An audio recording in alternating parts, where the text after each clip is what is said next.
This goes beyond batteries. It points to a larger shift, a silent transformation in how we travel, what things cost, and what systems we rely on. Many people believe sodium-ion batteries are set to replace lithium-ion technology. They're described as safer, less expensive, and more environmentally friendly. But the reality is more complicated than that. Statistics tell one version of the story, while real-world performance tells another. Somewhere between those two lies the truth. Before we move on from Blade batteries, it's worth slowing down and taking a closer look. What exactly is changing? What should matter most? Let's examine both technologies carefully and honestly. We'll begin at the start and follow the facts wherever they lead. The weight of the numbers. Let's focus on the numbers first. Not headlines, not excitement, just the actual figures. BYD's Gen 2 Blade battery uses LFP chemistry and now reaches close to 210 Wh per kilogram. That's a major improvement over the earlier version, which stayed nearer to 150. In lithium iron phosphate technology, 210 is considered extremely competitive. It's dependable, established, and thoroughly tested. Now, compare that to CATL's latest sodium-ion battery. Only a few years ago, it struggled to reach 100 Wh per kilogram. Today, it's approaching 200. That's an enormous leap in a very short period. No lithium, cobalt, or nickel involved.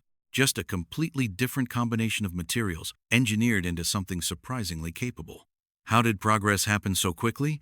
CL invested billions into development. Hundreds of researchers worked behind the scenes. And now, sodium technology is beginning to approach lithium-level performance. That achievement alone is remarkable, but numbers don't tell the whole story. Weight matters, energy density matters. Yet, what truly matters is how those figures perform inside an actual vehicle. Sodium may appear competitive on paper, but the conversation changes once these batteries are placed on the road, and that's where the comparison starts to become more interesting. The price of energy. Now, let's discuss cost. Because in the real world, few things matter more. BYD's Gen 2 Blade battery costs roughly per kilowatt-hour, already considered affordable for lithium-based technology. CATL's sodium-ion battery, however, is estimated around 85 per kilowatt-hour, already considered affordable for lithium-ion-based technology. CATL's sodium-ion battery, however, is estimated around 59 to 65 per kilowatt-hour. That NATES roughly a 3065 per kilowatt-hour. That NATES roughly a 303-400. With sodium-ion, the cost falls closer to 2,400. That AS about 2,400. That NAS about 1,000 saved immediately. And those savings don't only benefit manufacturers. They can reduce the total price of the vehicle itself by as much as 10%. Suddenly, electric vehicles become more accessible, not only in Europe or North America, but also in countries such as India, Brazil, and across Southeast Asia. Cost remains the biggest obstacle. Tesla once gained attention for reducing the weight of a battery casing by just 40 kilograms. Only 40. Yet, when multiplied across millions of cars, the savings become enormous. Sodium offers a similar advantage not only through weight reduction but through lower costs as well. A real and meaningful shift, and that could reshape who gets access to electric mobility next. The quiet advantage of safety. Safety often stays invisible until the moment it matters most. BYD's Blade battery built its reputation through extreme durability tests. It survived nail penetration, crushing pressure, and temperatures reaching 300 degrees C without igniting. That level of resilience changed public perception around EV safety. Sodium-ion technology brings a different kind of advantage. It doesn't develop dendrites which are responsible for short circuits. It's less chemically reactive, handles heat more steadily, and avoids highly flammable materials. In many ways, that makes it naturally safer, not simply engineered to appear safer. Both battery systems protect users differently. Blade relies on structural design. Sodium relies on chemistry. Neither offers perfect safety, but both reduce risk significantly, and that matters when human lives are involved. Ultimately, safety isn't about dramatic demonstrations or headlines. It's about confidence when you're stuck in traffic or charging overnight. You want reassurance without constantly thinking about danger.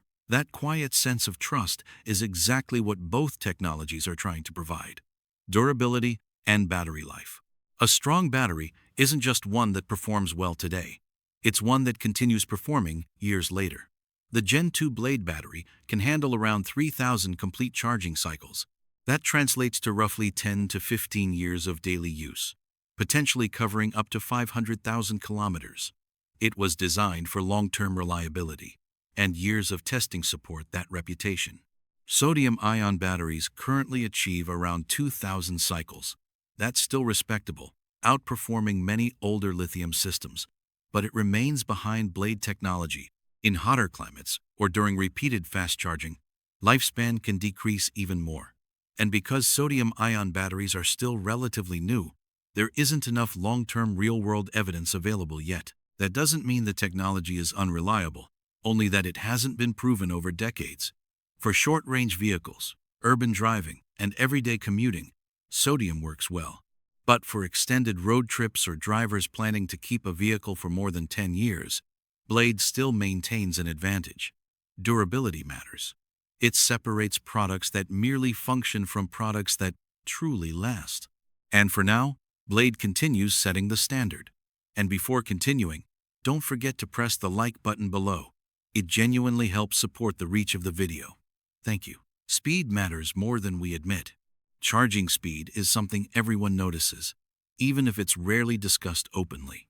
The Gen 2 Blade battery can recharge from 30% to 80% in around 30 minutes. It's not instantaneous, but it's fast enough for most drivers. A short coffee break or quick rest stop is usually all the time needed. People are gradually adapting to that rhythm. Sodium-ion technology is currently slower. That's simply where things stand today. There still isn't enough solid long-term evidence showing how it performs under repeated fast charging.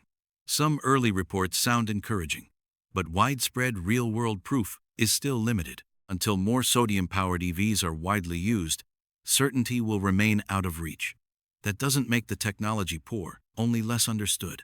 And realistically, not everyone prioritizes charging speed. Urban drivers, shorter commutes, and people charging overnight may find sodium perfectly suitable. But for long-distance travel or demanding schedules, charging speed becomes extremely important. Right now, Blade handles that challenge more effectively. The challenge of heat, cold weather is easy to discuss. Heat is far harder to escape. CL claims its sodium-ion battery can operate in temperatures as low as -30 degrees. That's impressive, but severe cold isn't the biggest issue for most drivers. Heat is the real test. And heat is where sodium-ion begins facing difficulties. In hotter regions such as parts of Australia, India, and southern China, sodium batteries have shown signs of accelerated degradation. The chemistry deteriorates more rapidly. Cells weaken. Capacity gradually fades faster than most drivers would prefer. BYD's Blade battery, meanwhile, has demonstrated strong heat resistance through years of real-world use. This isn't about declaring one technology superior to the other. It's about understanding where each one performs best. Sodium may suit urban vehicles in cooler regions. Blade may remain the stronger option in harsher climates. Because when temperatures become overwhelming, drivers want technology that stays stable and dependable throughout every season. Why sodium is everywhere in the conversation? So why is sodium suddenly dominating headlines?